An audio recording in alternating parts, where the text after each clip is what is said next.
Music is my life. Set in New York in 1944, this film tells the inspirational true story of Florence Foster Jenkins, played by Meryl Streep, an heiress who dreams of being an opera singer. There's just one problem that she doesn't seem to be aware of: she can't sing.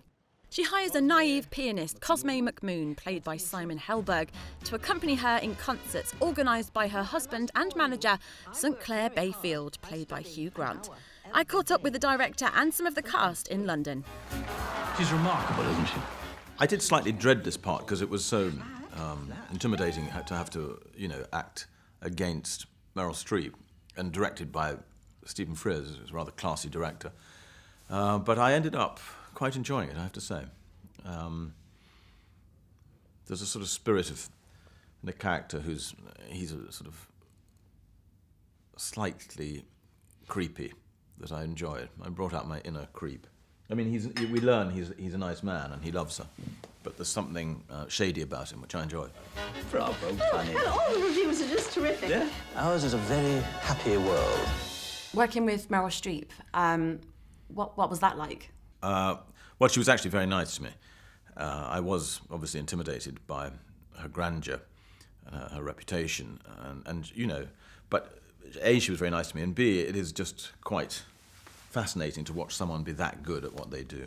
Do you think people will be surprised with this film? Because obviously your comedic role, you do so well, but there's also a lot of serious acting from you in this one. Well, there is some serious stuff in this, and I was nervous about that because I'm a little out of practice. But I think I get away with it in the end. With enough, I had to take some calming pills, herbal, and a few other tricks, like listening to appropriate music on headphones. The Military Wives, aren't you from the overseas? British Forces Broadcasting Service. Yes, that's what I mean. We are. In the sad scene at the end, which I won't say because it's a spoiler, I warmed up for that by listening to the Military Wives choir. Really? Yeah. Oh. Wish I could remember the name of that song. What was their most famous song, the first one? I can't remember, mine's gone blank. You could hum it. No, I can't even remember it now. It was a year ago. But it certainly made me sad. Well, what was a bit happier was the dance scene. So obviously, we remember you dancing famously in Love Actually, and Right. of course, music with lyrics. Yeah. With this one, what was that like to film? Well, it was just one of those things you read in the script. It says, and then, that he dances, and he's brilliant. And you think, well, Christ, I can't do that. And so, there then ensues 3 months of finding dance teachers, finding studio space, and, as a slightly stiff middle-aged man having to suddenly learn to do Lindy Hop. But dance is an interesting thing. You dread it, I find, and then you love it once you're into it. There's loads of videos online of you, people recreating your dance moves. Have you ever seen them? Oh, you mean from Love Actually? Yeah, and others, yeah. Well, mostly that one. Yeah. Oh, right, and from Music and Lyrics. I invented this one. Did you? Yeah, and I think the guy from, what was that huge viral thing?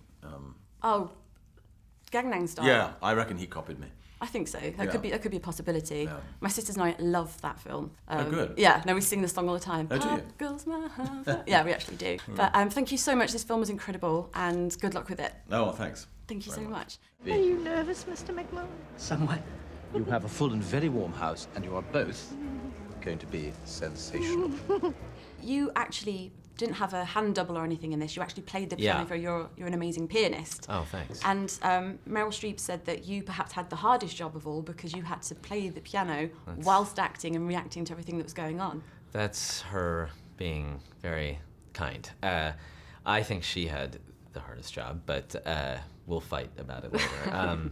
It must have been such a surreal moment when you're there playing the piano and then you look up and you're like, I'm playing it for Meryl Streep while she sings. Yeah, there were moments, and I look up and I'm accompanying Meryl Streep. It was like too many things on my bucket list happening all at the same time. There is no one quite like you. What do you think is the attraction with Florence then and today, why people love her story so much? Well, she's very... If you go on Google and look her up, she's very, very touching and very, very funny. I mean, to be ridiculous and touching at the same time is quite an achievement. What do you think Florence would make of the film? Well, I hope she'd approve. She seems to have been on the side of the angels, so maybe we'd have got away with it. I read that you specifically wanted Meryl Streep for this role. Yes, I don't remember feeling that strongly about it, but in retrospect you think, my goodness, I don't quite know who else could have played it. She's brilliant. Hugh Grant described her as the best in history. Yes, she's phenomenal. I'm told it's all to do with her capacity to metamorphose. She just became the woman in some extraordinary way, and she has such intelligence and such sophistication and such good taste. She's great.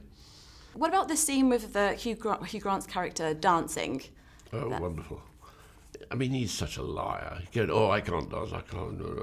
Then, of course, he does it brilliantly. Was it something that he suggested? Was it like, No, it was in the script. Oh, was it? It was in the script. And he went off for dancing classes with a great deal of, no, I'm terrible. And then, of course, was dazzling. I loved it. Yeah. That's why I loved seeing him in this film, because he was hilarious. He does comedy obviously so well, but there was also a lot of serious acting that I haven't seen from him before. No. He's you can feel the warmth towards him. People seemed very pleased that he somehow reappeared, though as though he sort of died and gone to heaven. He's just very, very good. But my God, he's drives you crazy. They need music. But I'm afraid. Don't be. They're going to love you. This is indeed a comedy, but as we learn more about Florence, the audience grow from seeing her as an amusing eccentric to someone battling the repercussions of her tragic past.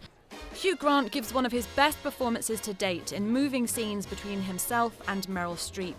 But Stephen Frears is careful not to linger on the serious scenes for too long, which results in a heartwarming, hilariously silly film celebrating the determination of the human spirit. Do you want to try another take? Well, I don't see why. That seemed perfect to me.